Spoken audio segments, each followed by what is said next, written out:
if you need it. All right, here we go. Unit 2 of Part 4, molecular hybridization. Let's get started. Hybrid means that we're going to be doing some kind of fusion or combination of sorts. So just to keep in your mind what's going on here, we're combining something. What exactly are we combining? We're about to find out. So brand new information, open up your mind. It has to do with electrons and orbitals, actually. S and P orbitals, that's where we're starting. So remember these guys? We learned about them in Unit 1. S is a type of orbital. It has a spherical shape. What does that actually mean?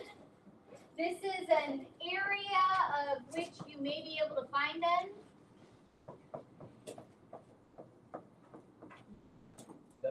May be able to find an electron.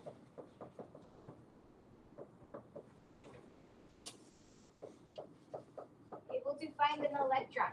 Where there's specifically a high probability of finding an electron. So that means anywhere in this area, we know that. Right, so it can actually. Yes. And as you delve deeper into like fancy physics and chemistry classes, you do complex math equations that prove that can happen. However, at this point, we're just theoretical. So this means there's a high probability of finding an electron in this zone. Like in that spherical zone, you have a high probability of finding an electron in the s orbital. In the p orbital, we learned that whenever we see a p subshell, it comes in a set of 3. It starts in energy level 2. I think that's what y'all learned. But it comes in a set of 3 different orbitals. Yes.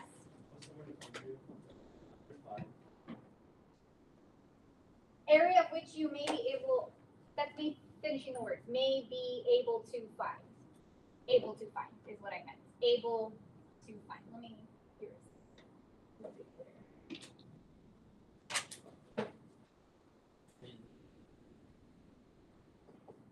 Able to find. That's what, able to find an electron. So there's a high probability of finding an electron somewhere in that area. Do we have to do complex math? No. No complex math here.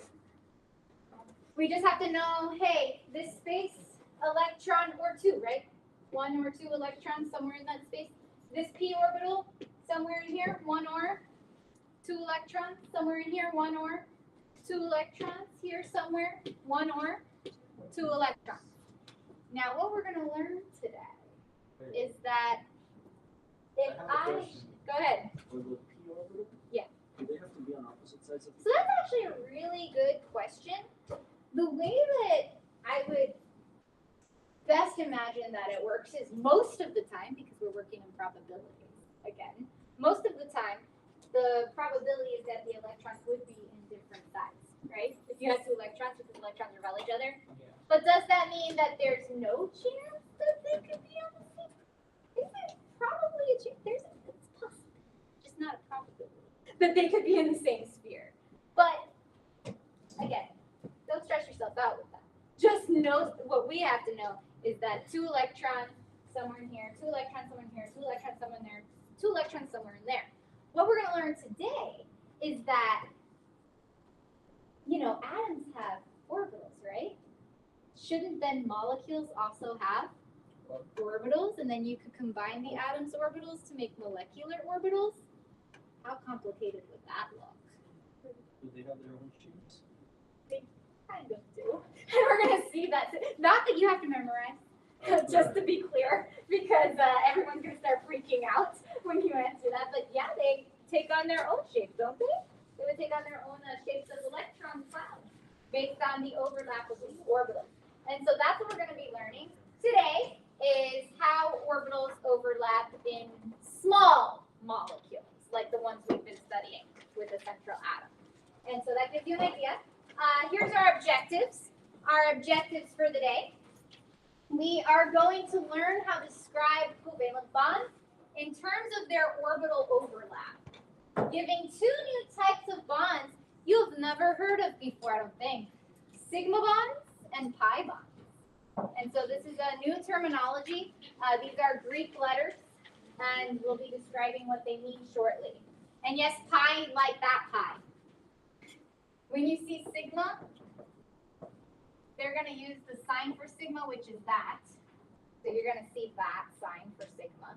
It's a Greek letter. We use a lot of Greek letters in science and math, just FYI. And whenever you see pi, it's going to look like that. What? Used in physics. I don't recall ever using it in chemistry. I don't think we use it in Lego. We use the summation sign. All right. Pi here does not represent 3.14. This is not a math lesson today. We're going to be doing theory.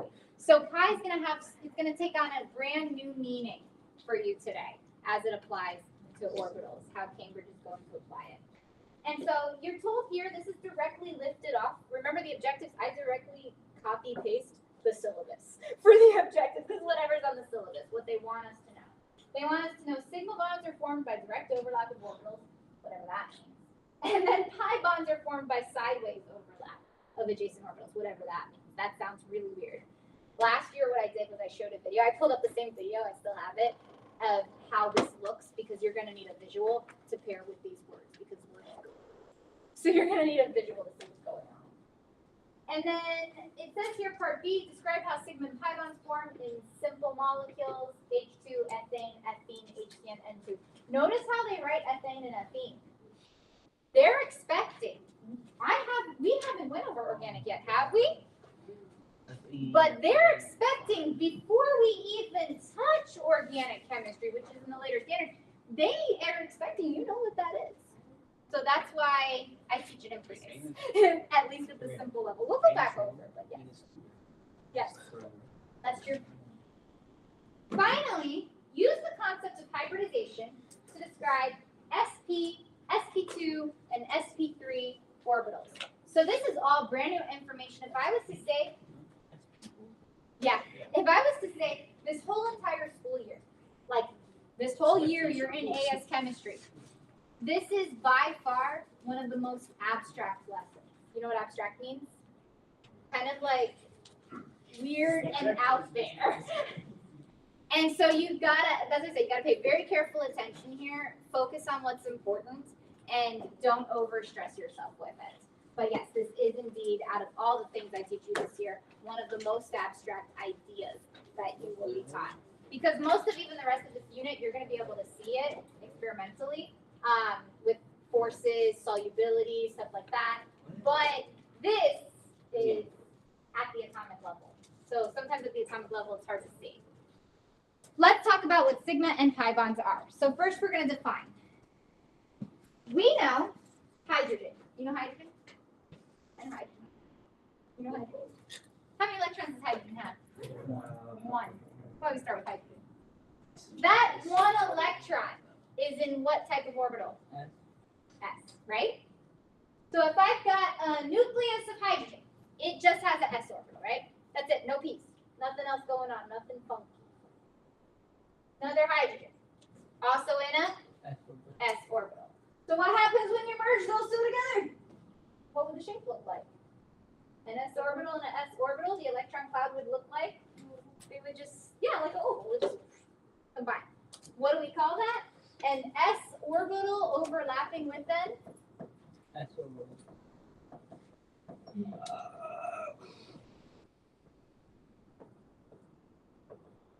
doesn't sound so terrible so far, right? So is this connected to electricity? There. I mean, it can a little bit. Now, take a look. Yes. For what? Overlapping? Like, you want to say merging? You could say merging. Combining is another word you could say. I think the official Cambridge terminology was to say, didn't it say overlap? These are Cambridge words that they want you to know. But you could say combine. You could say merge. Just to help you out with that. Yeah. Okay. But that's what that is. Overlapping. All right. Now you have an s orbital from hydrogen merging with a p orbital from fluorine. Interesting note here. Fluorine doesn't just have p orbitals. It also has s. So when we discuss orbital overlap, something I want to point out is that you always use the highest energy orbital where the last electron is held. Why? Because when you're combining hydrogen and fluorine, you're combining the valence electron of hydrogen with the valence electron with fluorine, and the last valence electron of fluorine is in which section? Which is SPD or F? Oh. P. Which is why they're showing you that fluorine has p orbital that's overlapping, not fluorine's s orbital beforehand. Does that kind of make sense? So we're using the highest energy orbital when we're describing overlap. So here in this case, you got hydrogen combining with fluorine.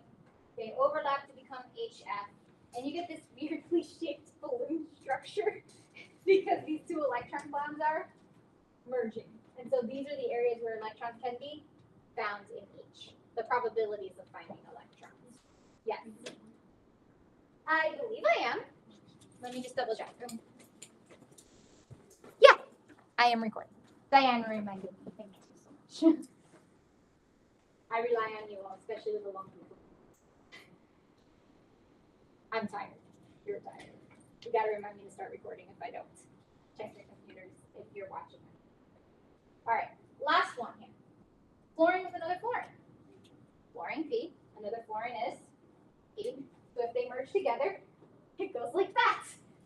The P's like merge to each other, the electron clouds. This is a head-on overlap, meaning they're just directly merging into each other. And so this is a p orbital overlapping with a p orbital. And so this is what we call the formation of a molecular orbital. When the s and p orbitals from the atoms overlap to become molecules. That's what we mean by overlap, that the actual orbitals are just merging. So far, so good with that? Okay, so there's actually two types of overlaps that can take place. The one we saw was called head-on. The one that we've seen in every one of these examples was head-on. But there's another type of overlap that can take place. When your p orbitals are, instead of side by side, they're next to each other. There's a specific place where this happens, and I want you to memorize it. Sideways overlaps only happen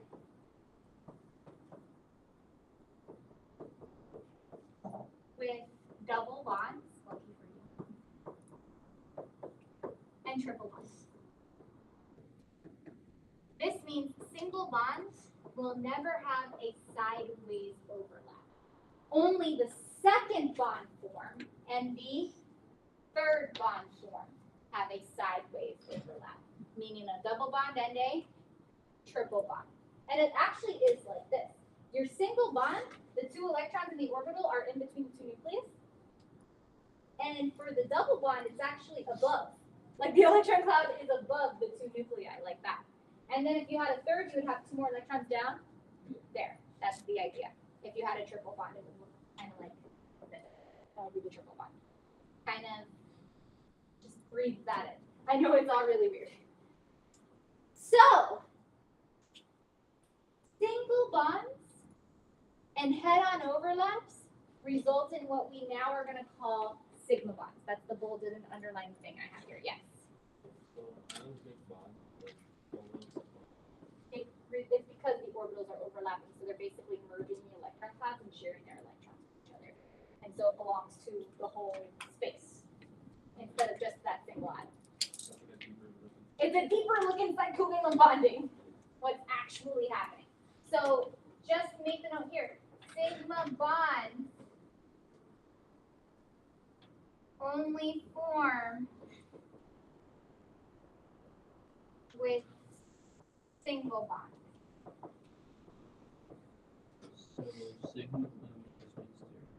So the first bond, so the way to understand it is the first bond that links two atoms together is the sigma bond.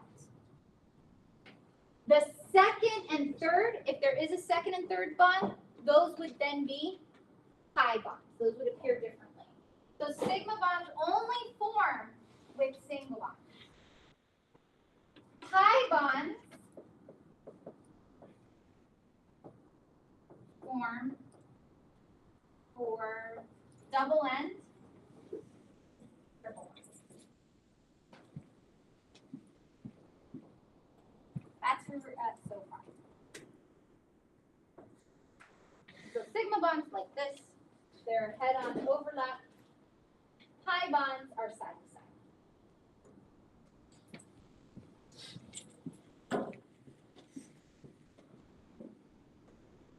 So I'm going to have that also written on the next slide, just as its own thing. Sigma bonds, single bonds, sigma single, sigma single. You can kind of repeat that in your head. It matches sigma single, sigma single, sigma single. Just say it over and over again until it sticks. First bond, sigma bond. But if you have a second bond, that's the second bond's going to be a pi bond, and the third bond's going to be a pi bond. The reason I'm saying this over and over again is because one of the types of questions you get asked is count the amount of sigma bonds and the amount of pi bonds in a molecule. And all you got to do is count your single bonds for your sigma bond, or the first bond that's connecting two atoms together. So the first bond that forms is sigma, and then after that you've got pi bonds, if you've got additional bonds. Yes?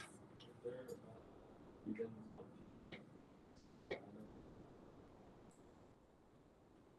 know, it's a good question. I'm not actually sure why they chose the terminology, because that has no relation to the number pi. So sometimes the Greek letters, I was just teaching alpha, beta, gamma with Prius today, if you recall nuclear chemistry. That actually does have a little bit more meaning because alpha was the first, beta is the second. Is gamma the third letter of the Greek alphabet? I don't know.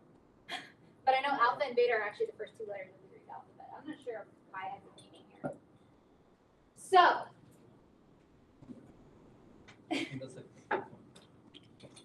delta we use a lot in this class. Easy way to tell the difference between sigma bonds and pi bonds. Sigma bonds are going to be the single bonds, or the first bond connecting two elements together. So you're going to want to write that in.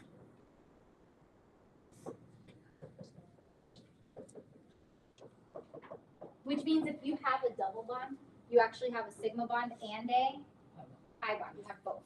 The first bond that connects the two together is the sigma, and then the second bond, the supplementary bond is a way to think of it, is the pi bond. The stronger hold, the second bond. Right, so I've listed that as tips and tricks. What we're going to do first, I believe, is we're going to count sigma bonds and pi bonds for some organic molecules. Nothing hopefully too stressful. Ethane, and a thought. Yes. Sigma bonds and pi bonds. So one of the things you're going to need to be able to do today is count sigma bonds and count pi bonds for a molecule. So take a look. This is, which one is this one? I think I already named it, but this is F. Ane. F because why? For those of us who need to know some organic because we didn't get it. We didn't get to do it in pre-A. F means two. And then A and E means single bonds only.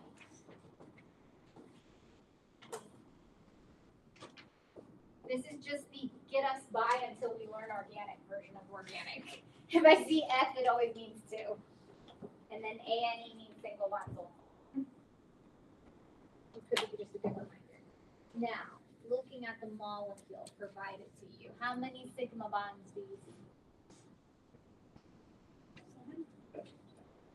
And so you may want like a colored marker or a pen or a pen, something like a highlighter here, just because my suggestion is usually like to just draw over it to figure out what you have so that you don't accidentally double count something. We are counting. We're counting bonds between atoms. First bond. 1, 2, 3, 4, 5, 6, but there's also one that connects the two carbons, so that would be 7. 7 sigma bonds.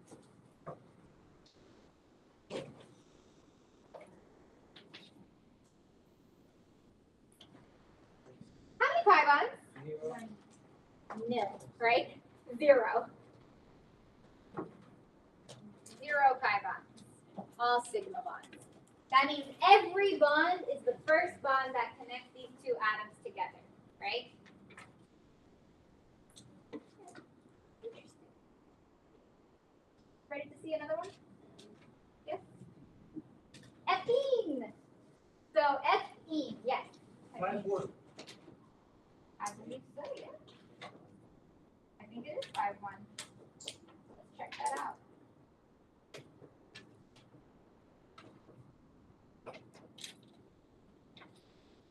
I'm just diagramming again. Ethene, F means two carbons. E and E means a double bond. So sigma bonds, how many? 1, 2, 3, 4. But is there a bond to connect these two carbons together? A first bond to connect them together is called the sigma bond. So this is also a sigma.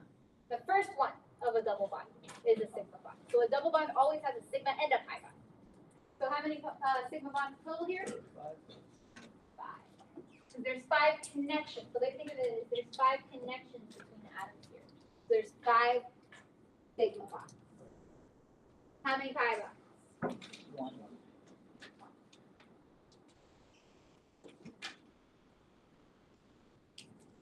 So as these molecules get more complicated, you're going to have to start imagining. This is a hydrogen, right? Coming into here. This is a hydrogen coming into here. Hydrogen coming into here. Hydrogen coming into here. These are like balloon-shaped, peanut-shaped orbitals, right? One of them is going to be Come sigma, over here. the other one can be hydrogen. Right. That's how it is. First bond that links together.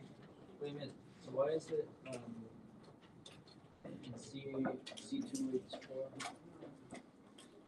Why is one a pi and why is one a sigma in the double bond? The first bond is always like sigma and the second bond is pi. I will explain. I think the video is going to help a little bit as well. The idea is that the first bond that connects two atoms together is a head-on overlap, always. And so the first bond that connects two atoms together is a sigma bond.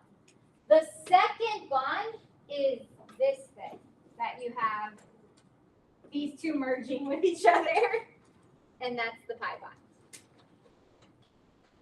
You don't have to write this. You're going to see a video that shows this shortly a lot better than I do because I'm not an artist. But the idea is that the first bond is the head-on overlap that connects the two together, and the second bond is going to be the side-to-side overlap from the p orbitals. So let's try another example. What about this one? Ethine. 3-2. Correct. So sigma, I'm going to highlight in red. 1, 2, 3. 3 connections between atoms, 3 sigma bonds. Pi bonds. This and this, right? And so that's 2. Visually speaking, what does that mean? You've got, thankfully for you, you don't have to be a beautiful artist, or thankfully for me, you don't have to be a beautiful artist. Good for you. To do well in chemistry. Because like the idea of the pi bond is that means that there's 2 electrons up here, right? In a side-to-side overlap, and there's 2 electrons down here. And so that's what's going on. Remember in the pictures I showed earlier?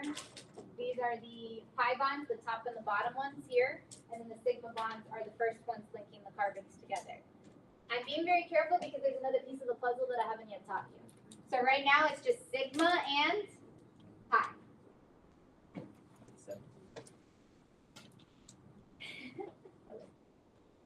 Oh, we got a Cambridge question coming up, don't we? So the first one's always going to be First one's always going to be sigma. the other two are the tangent, or are they always going to? The second and the third are always pi bonds. So a thing just means one Ethine, sigma and 2. a triple bond always I mean, means 1 sigma and 2 pi. I mean, something that Yeah, hits an eye. in between those 2 carbons, yes. All right, so looking at a level 1 question. Yes, this is considered to be as simple as it could possibly be in this topic. What they're asking asking you to do is they're asking you to count sigma bonds and pi bonds. Does this really look simple? No. Yeah. Yes. Yeah. Yes and no. Because, what? Do you all remember what type of drawing this is for anybody who was here in May of last year? No, what type of drawing is this? There's 3 different ways you could draw organic. This is one of the 3 ways. This is structural. This is structural. So, this isn't the easiest way they could have presented it to you. What do you think the easiest way they could have presented it to you is? No, skeletal actually, I think it's the hardest. And also your homework. I think displayed is easiest. Because with displayed, you're showing every bond. So you could just simply count the bonds. Here, you have got to know yourself. These 2 hydrogens here is like this, right? You have got to know that this hydrogen is like that. Yes? You have got to know these 2 hydrogens go somewhere like that. You just have to expand them, which you don't have to write it out. I'm just doing it to help with the count. And then these 2, right? All right, so now that I've expanded the hydrogen, how many sigma bonds do we have? Go ahead. 17. Let's find out. I'm gonna put a line through each one as I count. In red, a different color. So 1, 2, 3, 4, 5, 6, 7, 8, 9, 10, 11, 12, 13, 14, 15, 16, 17, 18. 18.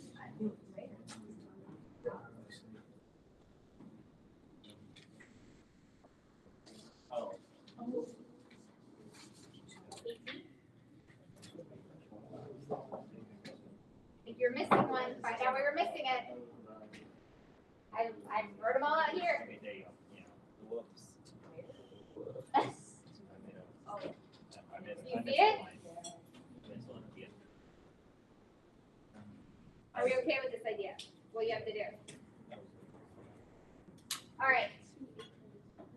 You have to recognize they give you the letter that stands for sigma.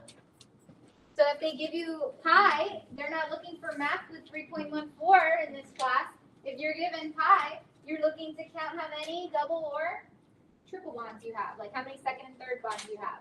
By the way, how many pi bonds do we have in this molecule? We were asked for that. Pi bonds would be 3. So far, so good?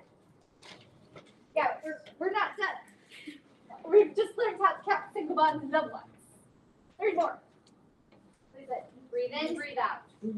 Try to understand as much as you can. All right, here we go.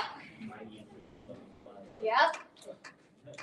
So, I have talked to you about what's going on with pi bonds. I've talked to you about what's going on with pi bonds, like this, right? That the electrons are above and they're below. But I have not said much more about sigma bonds. Have I? I did like a slide back in the beginning. I was like, yeah, guys, these are sigma bonds for 2 atoms. So here's the problem. If we have more than 2 atoms, you can't form the sigma bond until you've hybridized your orbitals. What? You can't form the sigma bond until you've hybridized your orbitals. I believe I said that here, but I never actually said it. I've written it. I just didn't actually bring it up because I wanted to leave that out for that moment. Sigma bonds result from the overlap of hybrid orbitals in more complex than 2-atom molecules, which you will be working with in this class. So what in the world is a hybrid orbital is then the question. At the beginning of the lesson, I said this lesson was on hybridization. Hybrid means we are mixing, combining. So with that in mind, we get to this slide. The formation of tetrahedral electron density. Remember tetrahedral? That's a thing. What thing is that? 4 groups of electrons. So it actually turns out if you have 4 groups of electrons around a central atom, the atom will always hybridize the same way. It will always combine one s orbital and 3 p orbitals together. And so what you'll get is you'll get those all merge together. And you get this, a merge of S and P, which looks like that. And so when you look at the tetrahedral arrangement for an atom, this actually gives the valence shell electron repulsion theory, the 109.5 degrees apart, because this is the shapes of the electron clouds that result. This has a hybridized orbital name or thing, and it's called, hybridized orbitals here are called sp3. And they're called sp3 because it's a mixture of one s and 3p. And that's how you get sp3. All tetrahedral arrangements will have sp3 orbitals. They will all result from one s and 3p combined together. How the heck are you supposed to figure that out? I will tell you. I'll give you some methods to figure this out. You know, that's a great question. At the level of what's taught in Cambridge International University, we only go as far as SP3. So if you'll look at your objectives, it says SP, SP2, SP3 in the first page of objectives, meaning this is the most advanced that we go, SP3. Do Ds exist? Yes. Could SP3D be a thing? Sure. Is it going to be a thing for us? No. If you were to take advanced college level chemistry, yes. When I studied, I had to know more. But this is where we go here. And this is enough. This is already abstract as is. And like I said, I'm going to show you a video to help you out with envisioning this shortly. I just want to go over like the initial ideas of what's happening. So I think the video is also going to explain this as well. What happens in hybridization for CH4 is there is an excitation that occurs, and one of the 2s electrons jumps into one of the 2p orbitals, and so you have 4 orbitals that have empty space, and meaning they can accept an electron. And so they merge together, and each of them can accept an electron, and that's how you get CH4, because 4 hydrogens go into one of each of these orbitals. Now, that may not make any sense to you, which is why I'm showing you a video now, because I think that's going to help you with how to see it, and then I'll go back to this. So, a little bit kind of what happens at the atomic level. So, I'm going to show you, and it's not going to be the full video, but I did show this last year, and I know that it helped out the group of students I had last year. So, I'm going to show you what this is. Turn on the volume. Let me make sure to turn off my microphone. Diane, can you remind me to turn my microphone back on if you're showing the video? I just don't want there to be feedback and then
Let me also.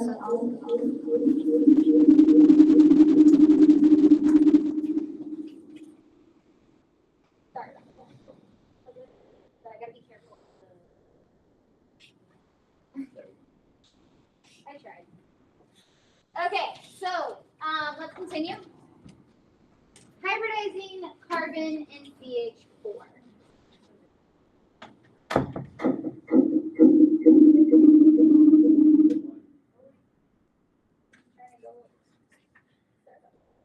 Okay, so where do we go from here? What are we supposed to do? What does Cambridge need us to know? Cambridge actually needs us to be able to predict hybridization. Whether around a carbon you're going to have sp hybridization, sp2 hybridization, or sp3 hybridization. You're also going to potentially, I've seen it before in exams, be asked to show a pi bond or a sigma bond. Like to show like what that electron cloud looks like between two atoms, nothing more complicated than that. So going back to the pi bond here, let's take a look at a pi bond. What would Cambridge want a pi bond to look like? So Cambridge drawing pi bond. I'm going to use this as my example. What do they accept? And if you imagine what we just shown in the video, they had shown you that the pi bond results from the two p orbitals, the one here and the one here. They actually merge at the top and they merge at the bottom. So how will we show that for Cambridge? Because you don't have to have beautiful artistic skills. So how are we going to get the point across? All Cambridge needs to see is literally that you do this. This is what is shown for a pi bond. So it's basically something above the carbon nuclei and something below. You just make like a whoo, and that shows that you have the p orbitals and the electrons in that space. So that's what they want to see for a pi bond. Like a what? A sandwich? Pi bond sandwich, hamburger. Show a hamburger. We have to keep going over sigma bonds a little bit more because it goes into hybridization. But that's what a pi bond should look like, yes. You may be asked, but let's go a little bit more. The simplest version of a sigma bond is that, remember, it's a head-on overlap. So it would be something like this. I'm a terrible artist. With something that's a head-on overlap that shows this would be sp with sp. I will explain what that is in a moment. But that's what a sigma bond overlap would look like. You want to have it now. Sigma bond overlap. So the main difference is sigma bond is between the two nuclei directly, and then the pi bond's above and below. That's what you have to get down. That's the type of question that I have seen asked on key paper 2 as recently as a year and a half ago. So it's definitely something to go over.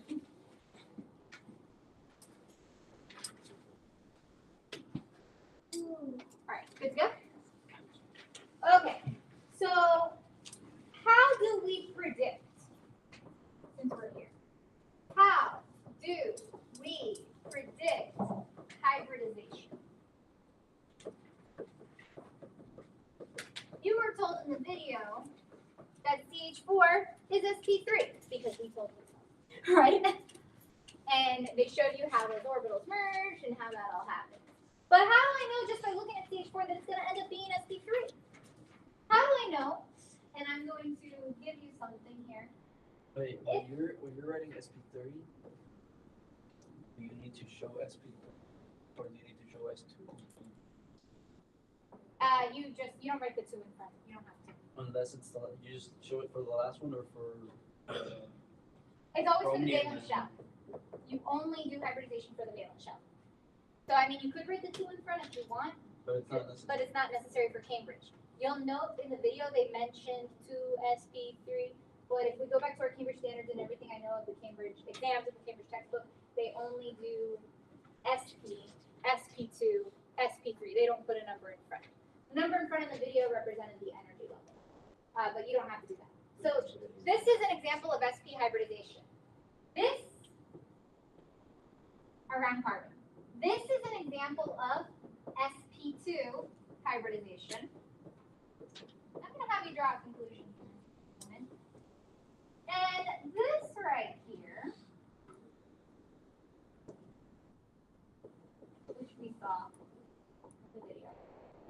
example of sp3 hybridization. When I was a student, I grabbed onto this, and this helped me through this topic a lot. Because it's a very abstract topic. But given what we're being asked to do, look at these three molecules and see if you can figure out what's happening here. Go ahead, Ben. You're subtracting the number of Yes, sorry. Ms. Belize, Yes. Amy Santos is ID in the main office. Oh, okay. I'll have them pick it up now. You can go pick it up. So yeah, you subtract the number of elements of Okay, you're on a track. Elements from what? from the central element that bond to the central element. So count Yes. the atoms around the central element. I like where you're going. Count where atoms are at around the central element. A better way of even saying that is count your electron groups around the central. Remember how we counted electron groups in this class? And here's the deal. If you get this idea, remember your orbitals, and let's use the boxes. Are S, P, P, and P. So if I have, and in this order, if I have two electron groups, this will always result in a merge of one S and 3 2 1 one. And so there's an invisible one here that you may want to put. It's S1P1. One S with one P. Yes, Ross. Yeah.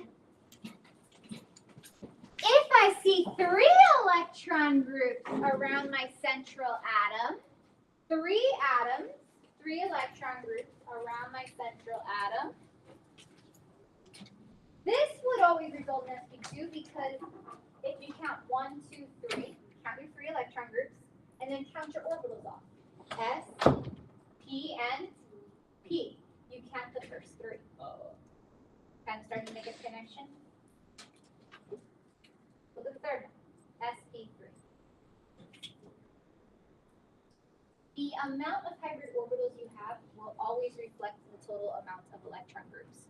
So if you have two electron groups, you always have sp hybridization.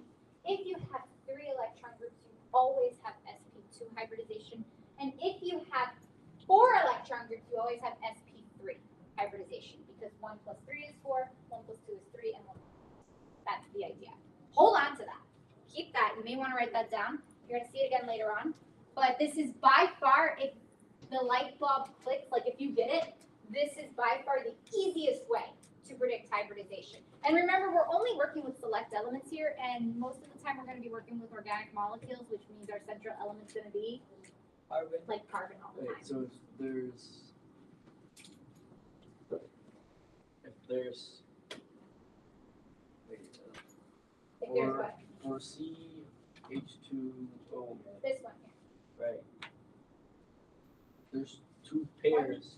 So two, you're using three. the S to make the P pair? So it's called promotion and hybridization. So you would have one leftover P, and you would have one S and two P's hybridizing. And you have one leftover P. And that leftover P would give you pi bond between the carbon and the oxygen.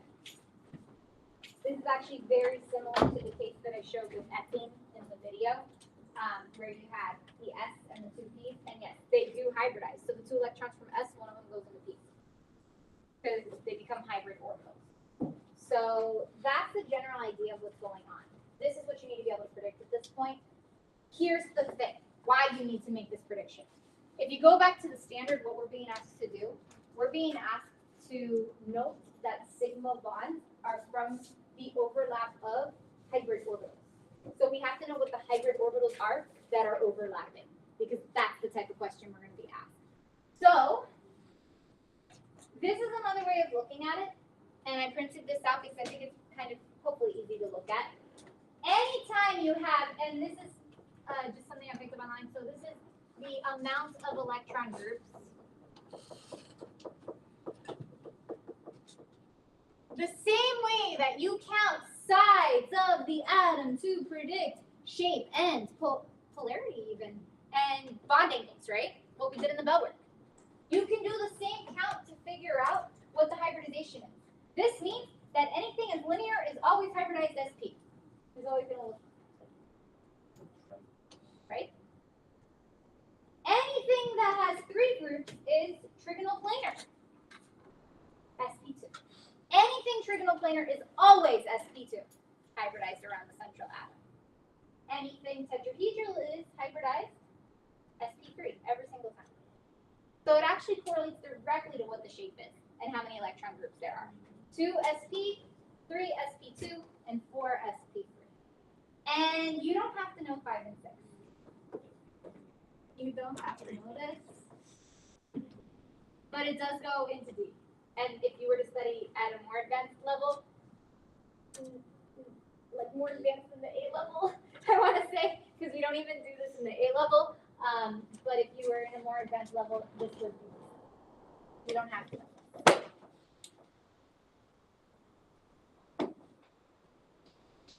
We only go 2, 3, 4. That's what we do in this class, just to keep it straight to what are the objectives. But it would be SP3 DNA. So, basically, same thing I said before. To predict hybridization, if you've got 2 elements around the central element, it's SP. 3 is SP2. 4 is SP3. You just look at the regions of how many electron groups you have, and that's going to be your prediction. Now, this is old, meaning I pulled this out from the Cambridge textbook like 7 years ago, and I've never seen it show up on a Cambridge exam, but I'm going to bring it up anyways because you never know. There's this, so I'm saying that I've never seen this word character written on a Cambridge exam, but all you have to know here is that when you're looking at a hybrid, because SP is 1s and 1p, 50% of the orbitals are s and 50% of the orbitals are p. So the shape is in between an s and a p. Whereas if I'm looking at sp3, this hybrid is combined from 1s and 3 p's, so it's going to be much closer in look to a p orbital than it is to an s orbital. That's the idea here from S character, is that in SP you've got the most amount of 50% contribution from s orbital and 50% contribution from b, whereas in SP3 you've only got 25% contribution from the s orbital and 75% contribution from the p orbital, meaning that the shape is going to look more like a p than it is like an s. And that's what that means. So I said, take this one with a grain of salt because I have not ever seen this on the Cambridge exam, but I did see it in the Cambridge textbook a long, long time ago, and that's why I put it in. All right, so here's the deal. We're finally to what do we have to do? Like after all of that hurdy brain stuff, what are you going to be asked to do? Check up 7. Predict the hybridization in the central atom. CCl4. What would it be? Your choices are SP, SP2, or SP3. CCl4. So, as always, we should start off by drawing the Swiss structure. You actually don't have to if you can see it in your head. What is this? Go ahead. SP3. SP3. Miss V, Yes. can't you just subtract the number of chlorine atoms and get the?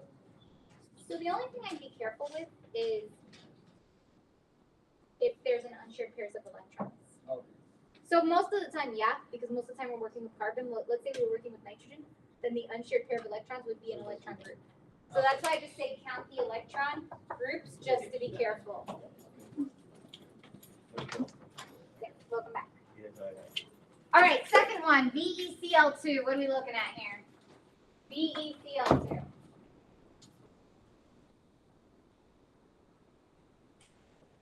SP, SP2, SP3.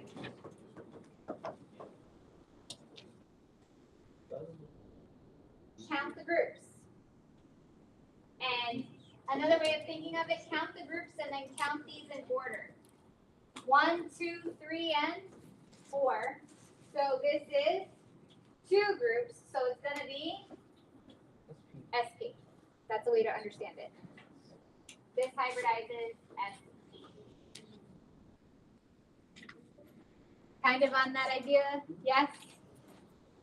For the first one, another way of looking at it, again, looking at what I did here, you can write it as SPPP. 1, 2, 3, 4. And you have 1, 2, 3, 4. So you just go all the way. SPPP is SP3. That's what you have to be able to predict, is how it hybridizes. Yes. You count the bond once Around the central. around the center. And that gives you the hybrid. Bonds are S or SP Or yes, correct. And that tells us how many are mixing together. So this one here tells me that 1s is mixing with 3 p's. This one here tells me 1s is mixing with 1p orbital to mix together. So it's telling me how my orbitals are mixing together to form molecules. There's more to this. A little bit more. A little bit more. But beforehand, try a couple more. See where the hard question is. Oh, that's the hard question. Okay, I did put that at the end. Try these two yourself. Yeah. Try these two yourself, and then I'll continue. Raise your hand when you have it so I can give you a signature for your note check. And then I'm going to continue because there's another question I have to address. Both are correct. So try these two yourself, and then once everybody, or in 5 minutes, if everybody's finished, or in 5 minutes, I'm going to continue. Oh, because you're taking one from this one to the other. Yeah. It's not that. Okay, then this would be. Okay, so no. Well, you take one away. You only count one. Because you count the number of electron groups, not the bonds. You count the number of electron groups. No worries, you're Two. correct. 1, 2. That's 2. I know. Are you working on it? Wait.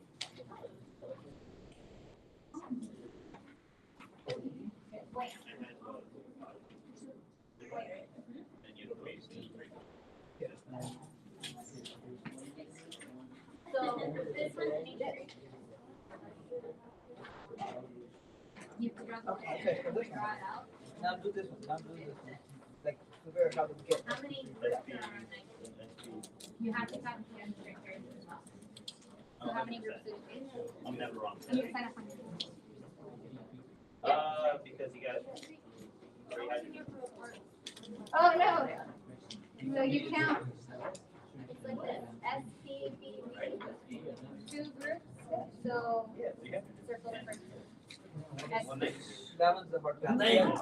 count the groups of electrons around, and then you find out how many, you circle how many you're bringing together. If you're bringing your hybridizing, you're bringing this one. All right. The check, the check. Yes. I'm telling you. Hybridization. You just gotta wait. It's the connection between the other. I'm central. I'm central. It's 3 because 1, 2. I think. Wait, miss, come over. Help me go pray. Unbelievable.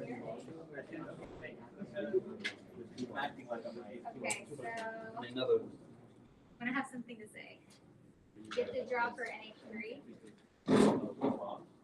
Okay, so here's the thing. Nitrogen has unshared pair of electrons, and you're counting electron groups. There's 1, 2, 3, 4 electron groups around. I was right. SP3? 3. CH4. I was that was right. CH4. I didn't think I got it. Like, you always have you can see it in your head, but like, I didn't think on it. you can even think how I didn't think on it. I didn't think on it. but they still have a load, don't they? Wait. Yeah, What does that mean? They Oh, do it's 4 contribute actually. You won't actually ever see nitrogen like on a Cambridge bill. Like they all Alright. use carbon. With the double bond between them. Yes. Bro, wait for me. Wait. I am gonna go over it. I'm just giving everybody a moment. All right.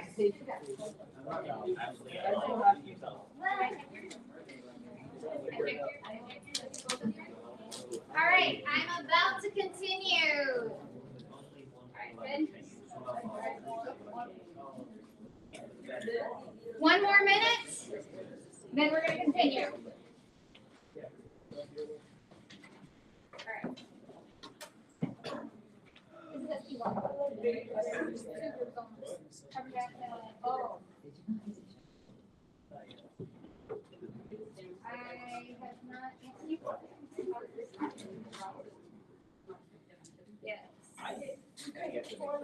Yes. So we did it. All right. So let me gather everybody's attention at this time. We're almost done. You can tell because if you look, we're towards the end. Because I give you all the packets I would give is for that day. I try to give you only the 1 day lesson of material. So we're almost done. Couple things to go over. First of all, you're gonna get very shortly a classwork, very shortly, and yes, very shortly. And Cambridge questions in this topic, I am so sorry. Most Cambridge questions in this topic involve the usage of what we call organic. And so you will have to predict the amount of carbons that have sp hybridization, the amount of carbons that have sp2 hybridization, the amount of carbons that have sp3 hybridization. So that's the purpose of me showing you this here. And so if you look at what's here, does it make sense that this carbon's sp3? Evaluate it. This one that I'm pointing to, does it make sense that that's sp3, the way it's drawn? 3 hydrogens plus 1 bonded carbon, right? That's 4 sp3. 4 groups is always sp3. Does it make sense that this carbon's sp3? Yeah. This one? Does it make sense that that's sp2? Yes. A double bond, a single bond, and 1 hydrogen down. That's 3 groups, right? Yeah. sp2. Another sp2, sp3. Does it make sense that this is sp?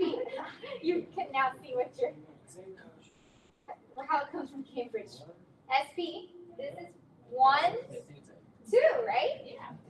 sp and sp3. Hold on a second. I have something to say. It's not going to matter today, but it matters in the future. When you have a different hybridization than sp3, this actually correlates into reactive sites. And so carbons that have an sp2 or an sp hybridization have areas of reactivity. And so when we get to real organic chemistry later in this year, this means that chemical reactions can happen here.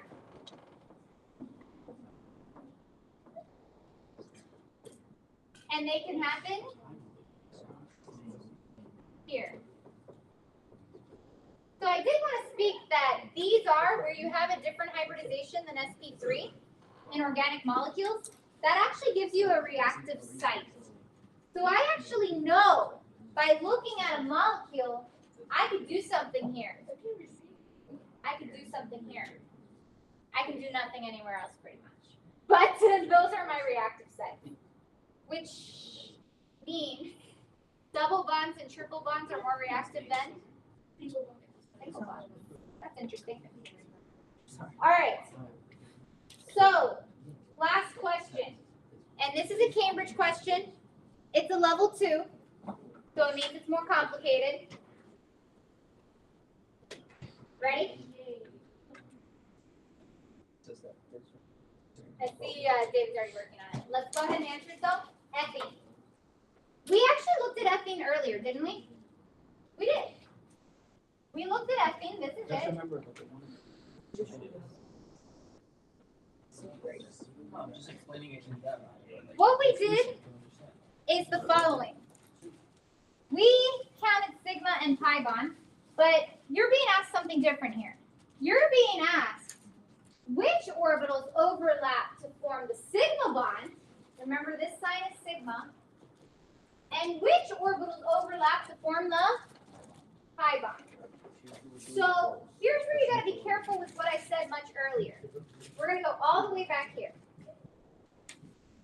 I've went back here a couple times. This is the information you need to solve the question.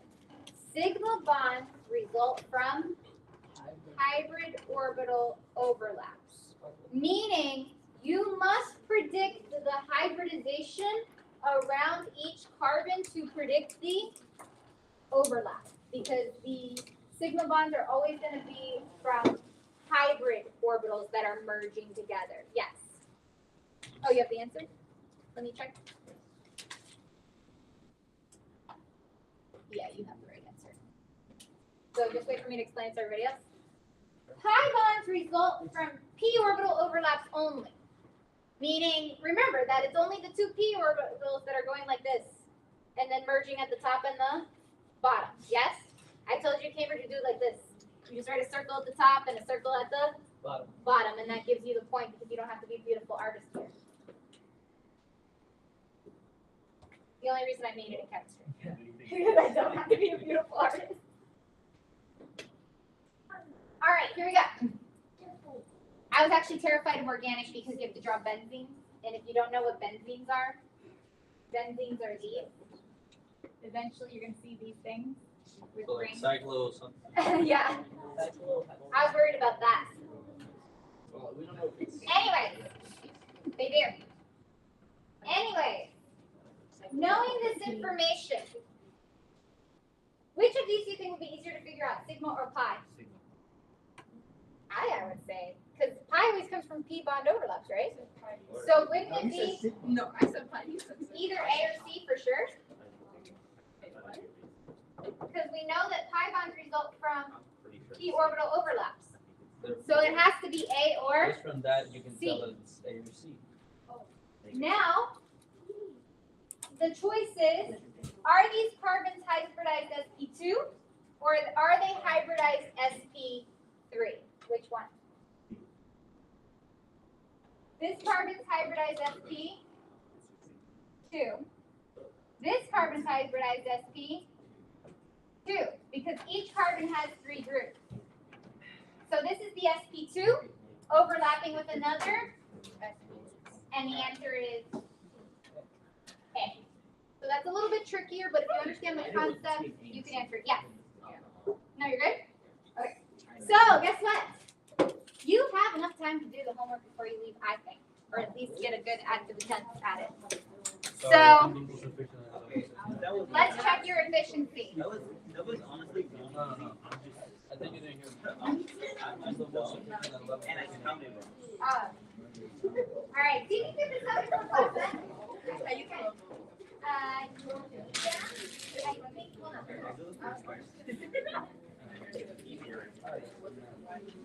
All right. See if you can finish this before you leave. If it wasn't. You should not put your work in this class. Listen, You should all work on it in here.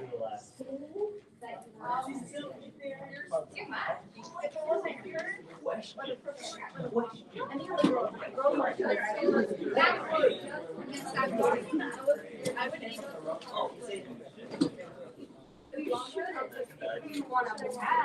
Ben. the test, but the